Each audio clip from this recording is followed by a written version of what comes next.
everyone, and welcome to Marketing and Sales Over Cocktails, the weekly podcast that helps you grow your business, improve your life, and enjoy yourself along the way. I'm your host, Alan Langer, and every week we try to bring you the best thought leaders, the best business leaders, and the best minds out there to help you succeed in business and in life. So sit back, relax, grab your pad, your pen, and your favorite beverage, and enjoy the next episode of Marketing and Sales Over Cocktails.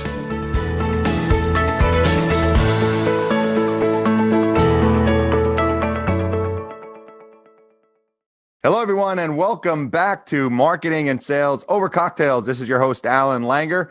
Got another great show coming up for you today, but not from the United States. We are going across the pond today to Bath, England, United Kingdom. And we've got Simon Hares joining us in a few minutes.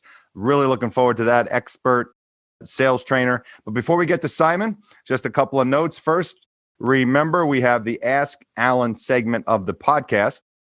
And to ask me a question, if you send in a question, and the website is marketingandsalespodcast.com, marketingandsalespodcast.com, send me a question through the contact section. If we read your question on the air, you get a free autographed signed copy of my book. So send those questions in. We get a lot of great questions every week.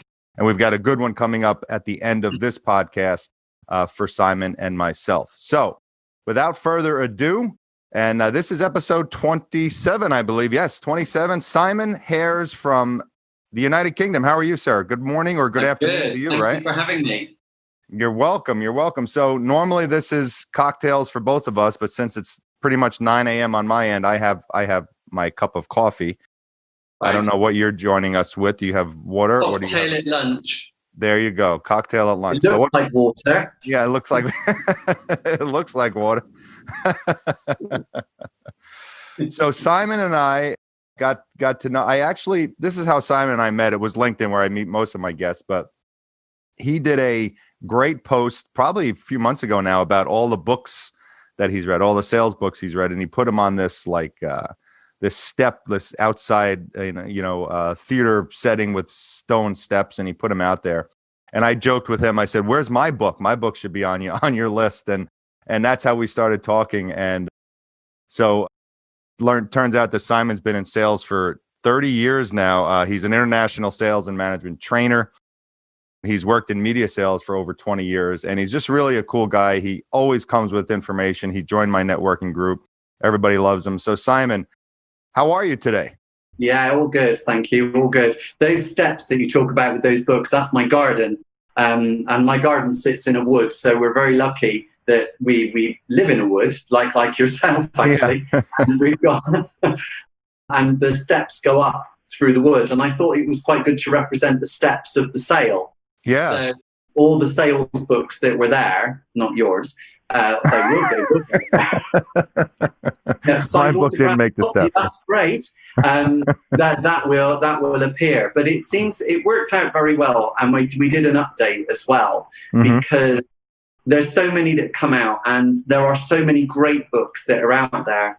But with kindness, there are also a lot of terrible books that are out there. And I think I get to read an awful lot of these books that come out, and some of them go pride of place, some of them go from my shoulder and out of the way. But when there's some really relevant stuff that's out there, it needs to be showcased. And, I think on LinkedIn, it's a fantastic platform because most people on LinkedIn are into self-development, I found, especially on my network, and they want to learn new things, and people post a lot about books all the time. So, in this climate, we need to have our skills as sharp as possible because God knows we've got to sell at the speed of change. And a lot of things have changed, including, the time it takes for clients to make a decision. That's sped up. The way that we communicate, video, of course, but using video messaging is now so powerful. Using Vidyard, which I know you use, and also I've just found another one called Loom. Yeah, Loom I actually started with. And then I switched over to Vidyard because what I found with Loom, and again, maybe it's changed since I switched, but Loom didn't have it only showed the link in the email, where Vidyard shows the actual thumbnail of the video. So you're looking at a video, where Loom was just showing a link. And again, maybe it's changed, but I didn't like the fact that a lot of people don't want to click on a link in an email because they're afraid where it's going to take them. So that's why I use Vidyard instead. I use Vidyard mostly. I just recently found Loom by talking to someone on LinkedIn. But also Bonbon apparently is very, very good. Yeah, Bonbon. But Bonbon's expensive though. That's why I don't use them. They're like $60 a month or something like that. For me, that's expensive. So yeah, I suppose for like for me that would be quite an outlay. But I've seen what they do. I think it's Stephen Petronelli and Ethan Butte, isn't it, that have that. Yeah, do a terrific job, and their book on video is very, very good. Rehumanize your business using video. Using video, yes. But today, I wanted to I've done a number of podcasts and talked about sales, but one of the areas that I believe has changed immensely is how we present now, and especially now that we're presenting on screen. It feels traditionally when we're presenting to somebody across a table, that feels slightly different. If we're presenting on stage, well, that's something different again. You're a speaker, so you know about speaking on a stage to a group. And as a trainer, I speak to groups as well. But when it comes to actually doing stuff over video, I think that there are some rules of presenting that have become a lot tighter and a lot sharper. And we need to be reminded of those, so that when we are presenting to potential clients, that we do get there much quicker, in line with the speed at which the client now makes decisions. I really love when we were doing our pre-call and you mentioned that you wanted to talk about presentations, because I haven't done that yet on this podcast. I think it's so important, especially like you said, now we're in the world of Zoom. I actually did a blog post a little while ago about, I have a whole chapter in my book about body language. And body language takes place when you're in front of somebody.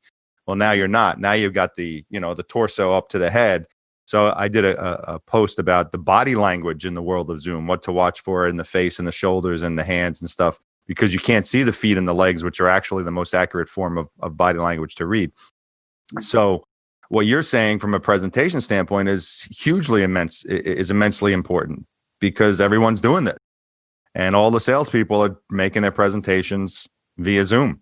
So yeah, I want to dive into this and talk about it, because I think it's just something that people it's like proposals. It's like presentations and proposal. People kind of gloss over, and they could be the difference between you getting the sale or not, Absolutely. I think, there's a big phrase at the moment that's out there called Zoom and gloom, where people are so fed up with, the way that people present on Zoom, or having the endless calls on Zoom, or whichever, other video networks are available. And so every time we bloody say it, we're advertising it. Yeah, I know. So, it's a video connecting tool. That's what it is. Just like you don't have a Dyson, you have a vacuum cleaner. Right. Yeah. So when we start to think about presentations and proposals tend to go hand in hand. And when I train people to put proposals together, I always say to them, remember that a proposal is you on paper or you on screen. Right. So it has to have your voice. And the number of times that you see companies putting together a deck which contains God only knows how many slides. I mean, they expect you to put through. And a lot of the time, when you find out why historically they have always used so many slides, it's because the founders of the business believe that they have to put everything in there. So when you trace it back, it's down to the founder of the business. And often when I'm coaching people, they'll say, oh, our founder or our managing director wants all this information in there. And it's like, well, did you actually ask them why? Because you're the one who's having the relationship with the client. You know what the client wants. Right. The CEO or the founder is just telling you that should go in. But if it has no value, then it will satisfy the CEO. But to the client, you could just lose them because it fits in with what we in sales call the turn up and throw up routine. Right. So you just end up reading to people off a slide, which is so dull. Right. So, and that's one of the reasons why when it comes to presenting, I don't use PowerPoint. I loathe with every fiber of my being that platform. It's so dull. And the irony, of course, is that when you ask people about PowerPoint, they'll say, oh, it's really, really boring. And if they go to a presentation that's internal or what have you, they go, oh, we had to sit through any number of PowerPoint slides and we were read to. And it's like, yeah, you had a bedtime story, great. And what are you doing today? And they'll go, oh, I've got to present to a client. I've got to go and write a presentation. Oh, really? How are you doing that? I've got to put PowerPoint together. What? You absolute knob. Really? Really? So you don't like it, you're bored by it, but you think everyone else isn't. That's not how it's going to go. It's not how it's going to go. So I think when people put a presentation together in whatever format you do, there has to be some rules that we have. And the first set of rules that we have to understand is that any presentation that you put together has to have an aim. There must be a point to what you're doing in some way. It's a bit like just aiming an arrow at a bullseye. There must be a reason. Mm-hmm. And the reason or the aim of any presentation will fit into one of four categories. So you can have a presentation that's purely there to inform, or to educate, or to persuade, or to change opinion. So if you have a presentation, ask yourself, what are you doing? Are you informing, educating, persuading, or changing opinion? That's not hard. So if we're in sales, it's pretty obvious that it's about persuading.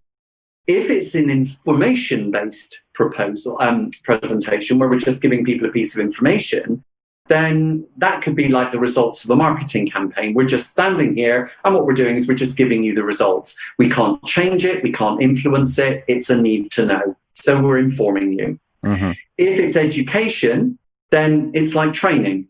We're teaching you a new thing or a new skill. If it's persuading, it's sales. And if it's to change opinion, then it's about looking at people who are doing things one way, and we need to move them to do it a different way. And that, I suppose, in the current climate as well, in the political sphere, that's quite powerful right now with everything that's going on in elections. So anything there is done to change your opinion. And when we think about how we then put those together, each of those contains certain elements. So if you use an information-based presentation, then that will contain facts, insight, and proof, because it's information and it's going to be true. So facts, information, and proof usually are the building blocks of an information-based presentation. Okay. Education-based presentations, such as training, use models, examples, and theory. So that's kind of where you hear people say that sometimes training courses can feel a bit academic because they've used too much theory. They've tipped the balance too much. Sure. So it's a balance between those three things. If you're going to persuade someone, then we go back to Sales 101. Benefits, value, and influence. Those are the things that we use to create a persuasion-based presentation. And then if we're going to change opinion in somebody, we want to move them to a different way of doing something, then we use arguments, challenge, and supposition, because we want to create a debate.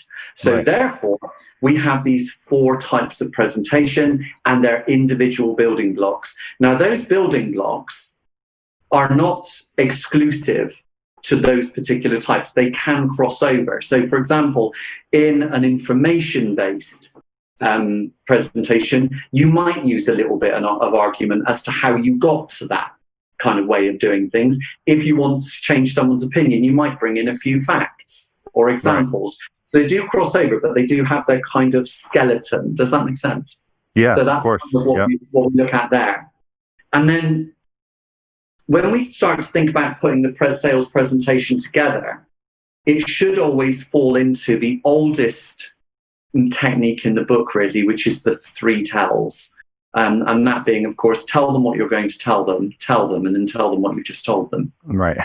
And that's the structure we use. So we often see people kind of falling into a bit of a trap when they start a presentation, because when they initially kick off, they worry about the first 5 minutes because it's usually the bit that gives you the most nerves. And once you're into your flow, you tend to, it goes okay. But the first 5 minutes are usually the hardest.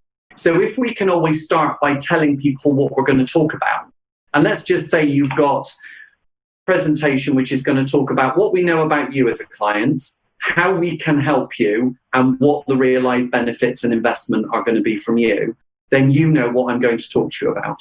Mm-hmm. And then I'm going to tell you about those three things in detail. And at the end of it, I'm going to say, so this presentation has looked at a recap of the things that we know about you, and that now you know about us as well, how we can actually help you, and then the things that you're going to need in terms of investment to see that return. So immediately, you're saying the same thing 3 times, but you're just saying it in a different way. Right. And funnily enough, psychology tells us that people often need to hear things 3 times in order for them to go in. The magic number 3. The magic number 3. Well, in my case, it's a magic number 7 because of my business, Serial Trainer 7. But it's always it's those 3 things. So when we start to think about our, presenting on Zoom or presenting on a video channel, I should say, then what we have to do is sit there and just ask ourselves, what's the outcome of this? Right, I'm persuading. I need value, benefits, and I need some form of influence tool that I can use to move it along. I also need the next steps. Then what I'm going to do is I'm going to break it into 3 chunks, tell them I'm going to tell them, and then I'm going to summarize. And then what I'm going to do at the end is I'm going to put a decisive closing mechanism on there, which is basically like a test close. So how does that sound to you? What do you see as the next steps being? Right. And then you can then move from there. Of course, right at the beginning, we have to make sure we tell the client or whoever we're presenting to how long something is going to last, because you don't want to start a presentation and think, how long am I going to be here? Right. Oh, absolutely. I could be here for an hour. And I'm when your feet start to turn to salt, and as you quite rightly said, it is important to watch people's feet, isn't it? Because if you see their feet moving, you know they need to get the hell out. Yeah. So give them a break. But honestly, because you can't see that, you have to manage the expectation much quicker.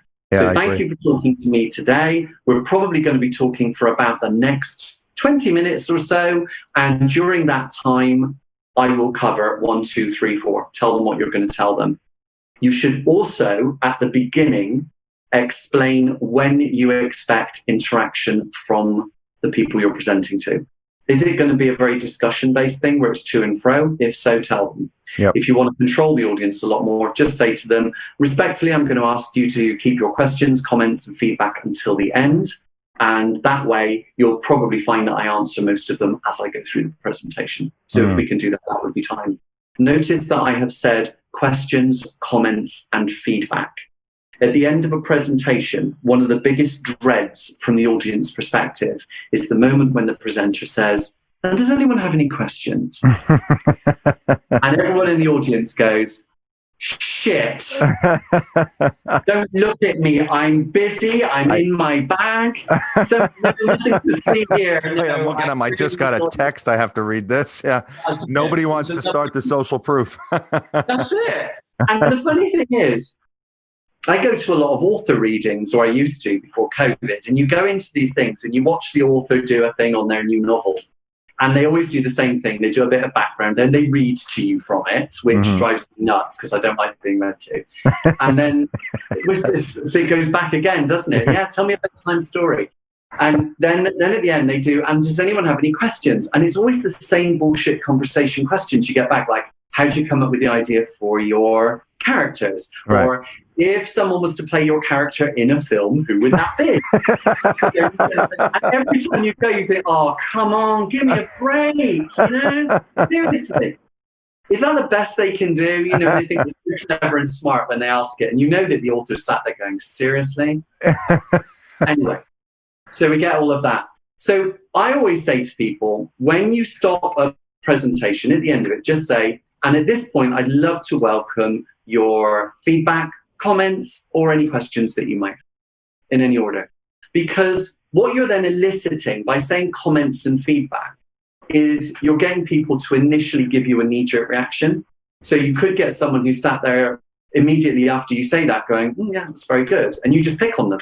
And you say, I see you nodding. You said it's very good. Which bit did you like the best? Which bit stuck out for you? oh, I actually quite liked it when you told me that you get your ideas from the fact that you've killed many people yourself. And that's, oh, that's marvelous, backing away very slowly. All of those things. So, you want to try and create engagement from people, but asking people just for questions is a surefire way to put a barrier up. And like you say, immediately they're going to reach for their phone or for something interesting in the bottom of their handbag. So we don't want that. So when we start to think about presenting and doing it a lot quicker, we want to make sure that we've got those aims in place and we've got that structure. Now, when it comes to tips on presenting, two things always stand out in my mind. Number one is rehearsal. You should always try to rehearse whatever you can. And the way that I used to do it years ago when I worked in media, I used to rehearse my presentations by taking magazine covers with people's faces on it. And I used to put them on a set of chairs. And I would present to those people because the faces that we're looking at from the covers helped you to initiate eye contact. And hold eye contact for the magical 1.5 to 2 seconds. So you could get used to doing that, and you were used to being seen, albeit by a paper face. What a great And if you point. have a lot of magazines, you can use, I don't know, nick your kids' teddy bears or dollies or whatever. And talk to them. It'll make you look a bit of a freak, but hey, you're just practicing your presentation. Right? So when you start to rehearse, the first time you do a rehearsal, you will change it straight away. Immediately, you'll change it. And if you rehearse it by being videoed and you watch yourself, you'll probably give yourself too much of a hard time because you'll think, I sounded unsure. I said the magic words too many times. Do you know what? I don't care if somebody says I really don't, because it's a natural part of presenting is to get nervous. Years ago, there was that whole thing where they said people would prefer to die than speak in public because they don't want to, look a fool.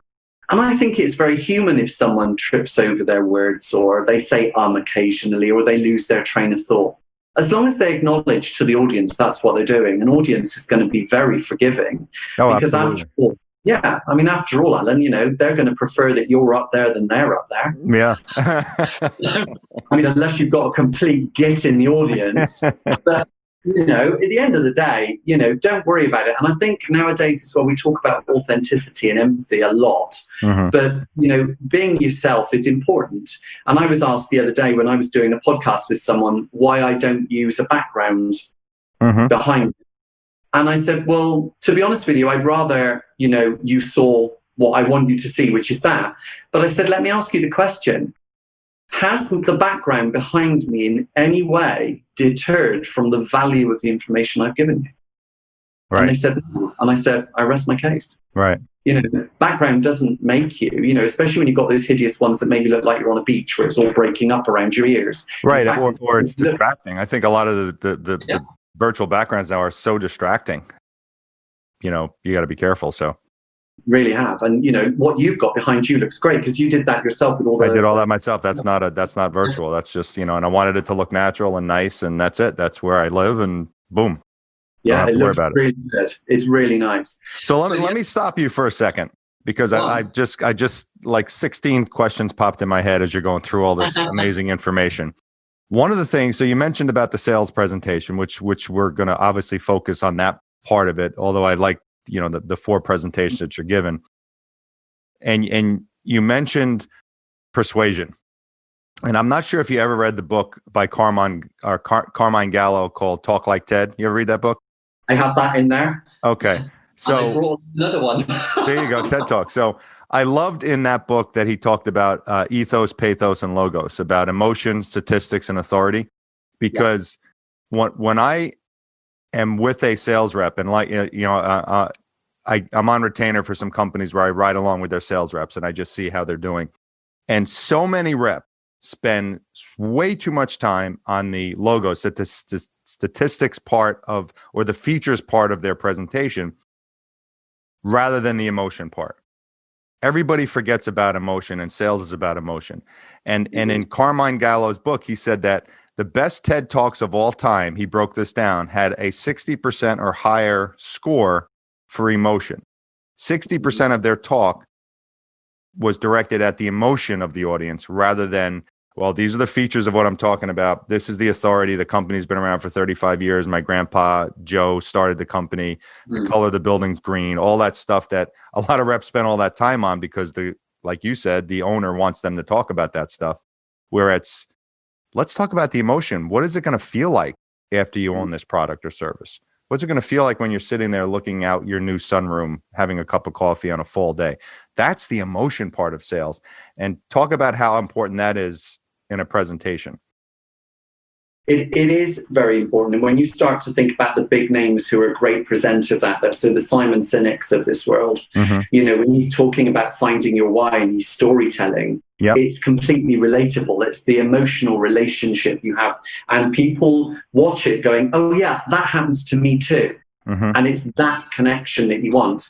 When you watch Patty McCord do her 8 principles of management culture after she left Netflix, and she starts the whole thing going, I always wanted to speak the language of HR, but HR jargon is just terrible and all these things. And then all the people immediately within the first 2 seconds are with her because that's an emotional connection. So when we start to see these people put emotion into things, it's going to count for so much. And I think it's why, Alan, storytelling is so important in any form of presentation, especially sales, because storytelling is a really good way for the non-emotional person to engage their emotional side. Because if you're not very emotional, if you are one of these people that's consumed with the facts and the statistics, then make a story part of that countdown set of things that you have to do, and then step into that story so that then it's ticked off in your analytical brain, but the audience has received it on an emotional level, especially if you can frame it by saying, I want to tell you a story about what happened with me. What will happen is people's brains will click in a different way. And especially, I did a LinkedIn video on this, especially if you can frame the context of your product in a story. Like tell a story about your product or a story about one of your customers who is using your product. You know, I use the example of, you know, let's say you sell fences and you go in and you're okay, here's my fence. It's 8 feet tall. It comes in 3 different heights and comes in wood and plastic and 3 different colors. And it's $12 a linear foot. There you go. That's the typical sales rep. Or you go in and say, here's my fence. But you know what? This fence right here, you have a little puppy, you know, that you want to let out in the backyard. We had a fence that actually kept a Rottweiler out of a backyard once trying to get through this fence, and the Rottweiler couldn't get to that customer's puppy. That's a really strong fence. Well, who are you going to buy the fence from? You're going to buy the fence from the person who told the story about the Rottweiler who couldn't break through the fence. That's what I mean by using the context of a story in your product. It makes such a difference. It's like the old sales training thing that we do where someone tries. I read it the other day in the exclusive sales millionaires club, the extremely successful salesman's club. And I read it years ago, and it's been redone with a new cover. And they talk about how to sell a spade. And they talk about, oh, you know, it's got all these great things. And then someone comes up and says, no, you don't sell the spade, you sell the hole. Yeah. That's what you're selling, is the hole. So in your analogy, you're not selling the fence, you're selling keeping the Rottweiler out. Exactly. That's what you're selling. So when you start to put it together as a story that way, it's going to come across in a much better way. And of course, the smart salesperson is going to use customer stories of their experience of that salesperson within their presentation too. And of course, those are the testimonials. Now, testimonials are the ultimate storytelling machine when it comes to social proof, but they're also a very, very powerful way of saying, do you know what? I don't need to tell you a story. I can let my customers speak for me, and they'll tell you the story of how we've worked together and what we've done and the results. And if you can curate really great testimonials that are aligned with the client that you're speaking to, then as such, that's going to play a big part in that presentation. There's a really big mistake that's often made by companies who are in an SME space, and they get really big clients, and then that really big client then gives them a testimonial, but they use that really big client's testimonial to sell to people who are much smaller. Right. And it often backfires because big mistake. Yep. It is a huge mistake because they don't see themselves that way. It's a bit like when I sold advertising, we were taught in the early days, talk to them about how, Coca-Cola advertise and how McDonald's advertise. And a few of us would sit back and go, but I'm dealing with a small local business. Why am I talking to a small local business about a multi-billion-dollar business? They don't want to know that. Well, they want to know about Joe Bloggs along the road who's done stuff and what's worked for them. Yeah, absolutely. That's what we want. It's such an important thing, and so many people forget that. Like, they'll use a testimonial, like you'll be talking to someone in Philadelphia, Pennsylvania. You're giving them a testimonial from some guy in Topeka, Kansas. It doesn't relate. You got to give them the testimonial about someone else in Philadelphia, Pennsylvania. It's social proof and storytelling, and all of that put together makes you a very powerful presenter and a powerful persuader in sales. 100%. Certainly does. My other tip that I've got for people as well that often gets overlooked is born of when people are asked questions as a presenter. And when I ask people what they fear the most about having to do a presentation, they'll often say, it's when I'm asked questions. And they always want to know how to deal with difficult questions, all of those things. And I actually say to them, it's not the difficult questions that are the problem. It's the fact that you didn't prepare for the difficult questions. So what I tend to do is to say to people on courses, whenever you put a presentation together, for every point that you wish to raise on your presentation, always write down as many questions as you can that you think someone would ask you about that point, from the very simple to the very complex. Why? Because you've got time to do it.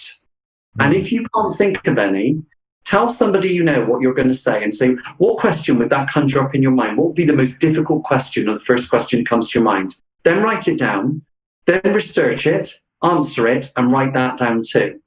Because what you're actually creating is your own get out of jail free card. It's an FAQ, a frequently asked question. Now, where it becomes quite magical is when you're in person with someone presenting, you take that along with you. So that you say at the beginning, I'm going to invite you for your thoughts, comments, feedback, and questions at the end. And if there isn't time for all of them, I've done an FAQ document here of the most commonly asked questions on this subject for you to take away. One, takes the pressure off the audience from asking a question. And two, everyone loves a freebie. They love a handout. So they get a little something to take away. Of course, you've got to make sure it's branded with you. Right. So you do that, and that's nice. But here's the thing. When you see presenters who are asked a question and they'll say, that's a really good question. Or they say, I'm really glad you asked that question. Sometimes they're doing it because they're buying themselves a little bit of time by saying that, so they can think on their feet. But if you've done an FAQ, there is a bit of a probability happening that you have thought of the question that's just been asked you by that audience member, that if you hadn't have done your preparation, you'd have been stuffed. But you can genuinely say, I'm really glad you asked that question. And in fact, it's on my FAQ. That means it's a really good one. Marvelous. So you get this bit where you think, actually, it really pays off, because it's the difference between knowing your shit and knowing your shit. Yeah. So, make sure you know your stuff. That's the point of this, isn't it? Right. So you don't have to know it all off the top of your head. And of course, the classic thing is, if you don't know the answer to a question, say, I don't know. I'm afraid I don't have that answer right now, but let me take your details and I will come back to you with the answer. Of course. But you can prevent that by doing the FAQ. Right. And if you prevent it, then that's great, because you come across more fluid and a little bit better if you're actually just practicing this. It's labor intensive to do it as part of your preparation, but by goodness, does it pay off? Wow, that's brilliant. To take a UK term, that's brilliant. Doesn't sound as good as when I say it. I want to go back to what you said in the beginning, and maybe I'll challenge you a little bit, maybe not. This is maybe just my opinion. I agree with you 100% that the term, oh my God, it's a PowerPoint presentation. I feel bad for PowerPoint because the platform is amazing. It's just used so poorly. It's like, it's like I'm going to make a Xerox. No, you're going to make a copy. It's just that's the actual, that's the machine you're using. So the machine is PowerPoint, and 99% of people use PowerPoint incorrectly. I think that slides can be helpful if they're used properly, where you put up a word or two on the slide or some sort of graphic and then talk from there. Yeah. Sort of like to have that kind of graphic component, the picture component that the human brain likes to see. And there's a software that I use called Beautiful Slides. And have you ever heard of this software? Yeah. Yeah. What they force you to keep a small amount of things on the screen. That's why I love it. You can't, like PowerPoint, you can put as much crap on the slide as you can. Here, they're like, this is the template. You have to stay within that template, and it forces you to have a clear, crisp presentation that you can talk from. So would you agree that using slides can be helpful if they're used the right way? I'm going to answer that in two ways. Okay. One, if that's what you want it to do, as long as that doesn't become the presentation. Right. That's my point. Right. You are the presentation. Right. And secondly, I always ask myself, do you really need that crutch? Mm-hmm. Do you really need it? Can you not be compelling enough that you need that? There are so many different tools out there that you can use. I've seen, let's not just diss PowerPoint. There's Keynote, which has also been abused. Yeah. But I saw one called Haiku Deck, which was really rather marvelous, because what it did was, like yours, it kept you very brief, like a haiku. It was a haiku poem. It was based on the fact you could only put 4 lines of text on it, and you spoke as if you were sending an old-fashioned postcard. Wow. You'd write a postcard to someone and go, "Arrived yesterday, weather's terrible, food's even worse, can't wait to get home, wish you were here." And that's it. And maybe an image. And so that's kind of nice and short. So Haiku Deck is that. But the other one that's also, really taken off is Prezi. And Prezi has really... Have you seen Prezi? I have not. I've heard of it, but I haven't looked at it. Yeah. It's worth having a look at Prezi. If you have to do a presentation, then maybe Prezi is something that's it's very memorable, because if you think about a presentation, it should be unique, memorable, and have personality. Mm-hmm. So all those things should come from you. But if you need to have something where you want to have something that moves and something that looks rather elegant, then actually Prezi is that tool. And what it does is it's based on magnification, and it's based on the flow of a river. So it's not a slide. It's a piece of information moving in and out. Now, if you use it on a really big screen, people in the audience can get motion sickness. So it does have that down. It really does. Oh, wow. In a small space with a group of people or on Zoom, it actually works very well. It's very elegant and zooms in. And I've got a presentation where, to illustrate a point, using Prezi, I say, when you're presenting to people, there is someone in the audience who is always watching you. Always. It doesn't matter whether it's 10 or 1,000 people, there will always be somebody that's watching you. And that comes from stage work. When you go on stage and you do stuff, whatever you do, the people will always say to you, even if you're in the chorus or you're at the lead, someone will be watching you from somewhere. So make sure you're on point. Mm-hmm. And to illustrate that point, I showed a picture of a local town hall with a group of old age pensioners all having a talk on flower arranging. And the camera spanned the image round, and it zoomed in on one old lady, and it zoomed right in to her eye. And in the center of her eye was your face. Wow. Oh, that's awesome. And that was very memorable, because it was one of the only 2 images that I used in the presentation, and one of them was about the FAQ. But this just made people realize that when you're on stage, and it goes back to what you talk about in body language, you have to be conscious of what you're doing with your body. Mm-hmm. You've got to be conscious of what you're doing with your hands, whether you're touching your face, whether you're scratching yourself or whatever you're doing. You've got to be aware of that. And so, all of those things are encapsulated in that one little slide, but it really made a difference. It really landed, to say the least. I'd love to see that. That's pretty awesome. I'm going to check out Prezi when we're done. That's pretty cool. Yeah.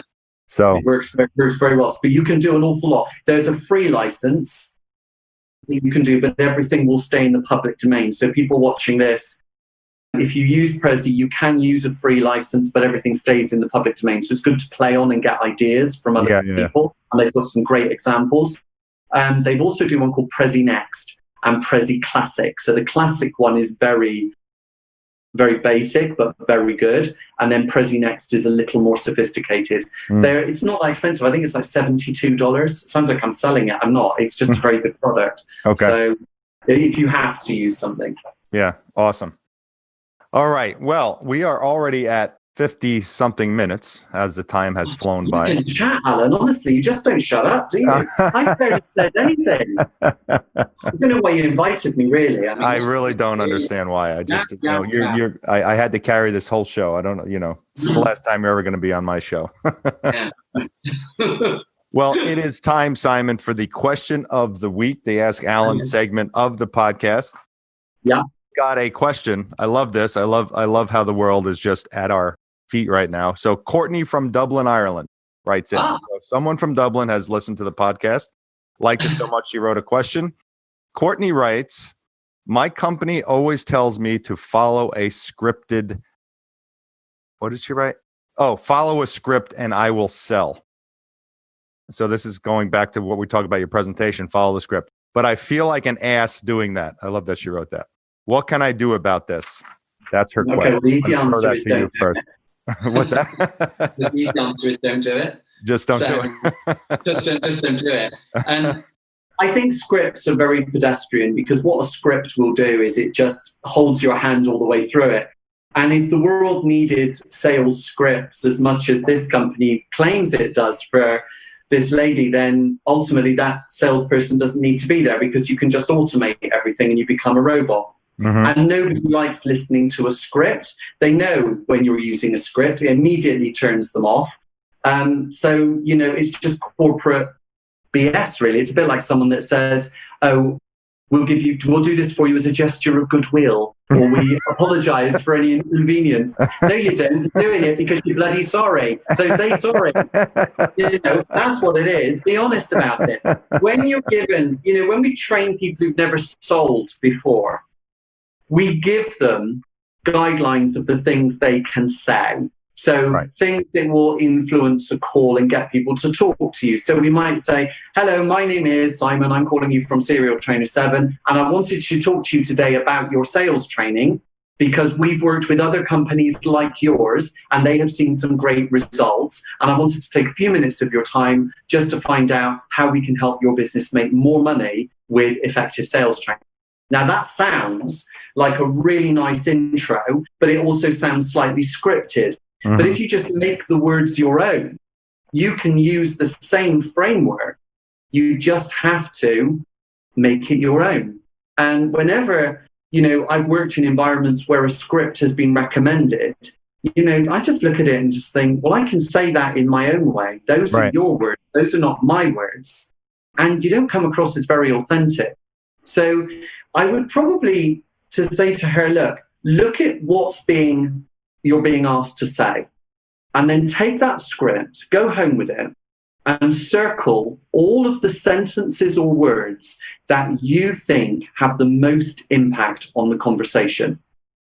And then bring in your own words, just making sure that you say those words on that piece of paper that you've circled or thereabouts in your conversation. You're kind of meeting your employer halfway, and they might be playing devil's advocate. They might be telling you to say that because in that environment, that's the right thing to say. And in some environments, you have to talk the lingo of the environment you work in. So if you're working in a software environment, you can't just make up any words and call it, if you're working in IT, you can't turn around and say, oh, you've got a bit of a problem with your typewriter and your television is not picking up the words because the ink isn't going on there. And when you've tried using correction fluid, it just marks the screen. It's not like you've got to use the right language. You're probably not making that sale. Yeah. So it's about making the words your own. But whenever you get a script, look at the script, look at what you think are the words that pop most for the client, and then incorporate those words into a natural conversation. In the same way, as you would adapt a conversation for different personalities. Exactly. I might talk to you differently to how I talk to my best friend, or how I talk to my grandparents or something like that. So you just have a different way, but you should be adaptive in the way that you talk to clients. It's not a one size fits all, that's for sure. No. And I've always said, the good companies, like, you're going to have a sales process. You're going to obviously train on your product, and you're going to, like you said, come up with these scripted sentences to introduce the product and talk about how this works and that works. But the companies that allow you to become yourself within that process are the ones that are much more successful than the companies that say, you just got to follow this. I remember as a young sales rep, I even have this on my book. We had these once a month sales meetings. There's like 200 of us there. It was like East Coast sales. It was crazy.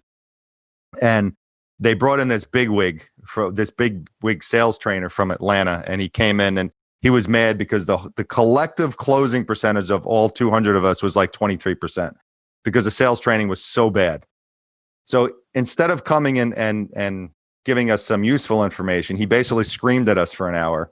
And he said this sentence that I'll never forget. He said, "It is your duty, it's your responsibility to this company to say the exact same sales pitch to every customer you see every single time." And then he said, word for word, do not change it. And if you do that, you will sell. And I was like 26 years old, and I was like, that doesn't sound like it's going to work. I even knew back, everyone else was like writing stuff down. I'm like, that's terrible. Like, I'm going to be talking to an amiable personality on Monday, and then an analytical on Tuesday, who has different, houses and different income levels and different experiences in their lives. And I'm going to say the same exact presentation. Wow. So, he sounds like Alec Baldwin. It was very similar to and these are the leads in Houston. Coffee is for closers. Yeah. So what I would say to Courtney, and what you said is they're going to have the process, but two things. If the company allows you to turn that process into Courtney, to have your own personality behind it, great. If they're not, if they say do what this guy that I dealt with 30 years ago, probably find another company. You want to find another company that lets you be yourself in selling, because not only will you be more successful, you'll like yourself more and you'll enjoy your job more. I agree completely. That said, I'm going to just bring another point of view on this. Okay. That said, there are certain things that we can do with clients, such as objection handling techniques and closing techniques, which are tried and tested in the way that we frame them and approach them. So when we talk about the different types of close, we would say you might want to test close them there.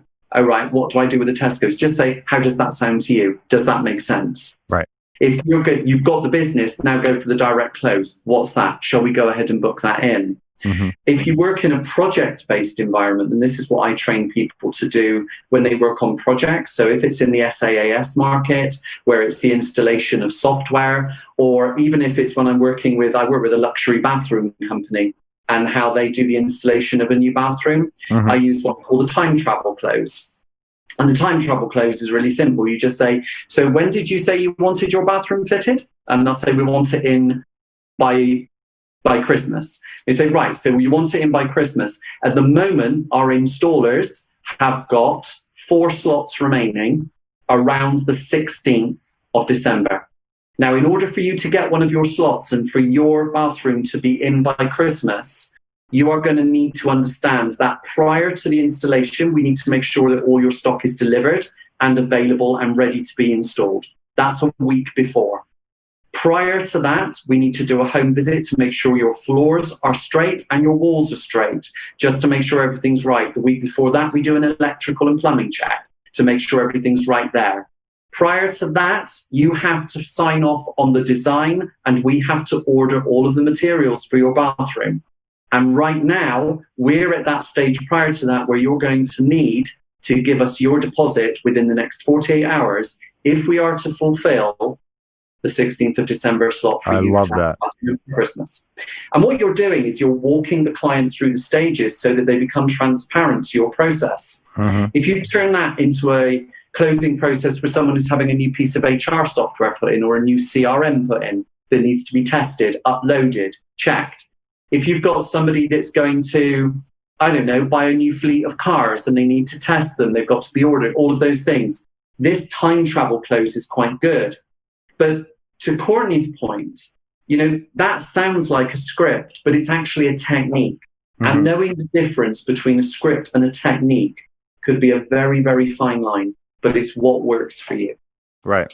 And that's a great way to do that. I like that you went backward instead of forward. A lot of reps will go with the forward way. We'll say, okay, this is how we're going to start. This is what's coming next and next. But backing them into the decision, if you want this date, you're backed in. We need your deposit within 48 hours.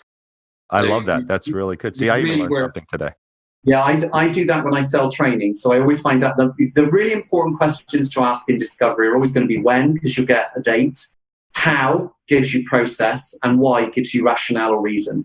And I always make sure I've got those three. The when is really important because, I have a 6-month wait list on, for people wanting training from Serial Trainer 7. And the first question is, when are you actually thinking of doing this? Mm-hmm. Because we have that and I need to manage your expectations back. So, it plays a role. So what was the 3? When? What was the other 2? When, which gives you time and a time scale. How will always give you process. Got it. And why always gives you a belief. So if you think about the conversation in real terms, if I ask you a question why, you will probably answer it with the word because. And when somebody uses that conversation mechanic, if I say because, it's because I mean it and I know it to be true. Mm-hmm. So God help you if you contradict me. Mm-hmm. So in media, for example, someone might say, why did you choose to advertise with the competition? And they say, well, because they told us they were the market leader. The salesperson stupidly goes, do you know what? They're not quite right because we're the market leader and we've got the data to back it up.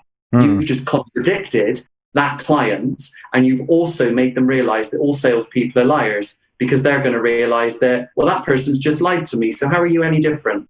Yeah. And the fact is, what you should have done was said, that's really interesting. That's fantastic. So what did you like about that publication? Support their decision that they bought advertising. They liked buying advertising. So they'll like buying advertising from you. It's not bloody hard, is it? So why gives you, and you try it with anyone, ask them a why question, work out if they answer because, they probably mean it.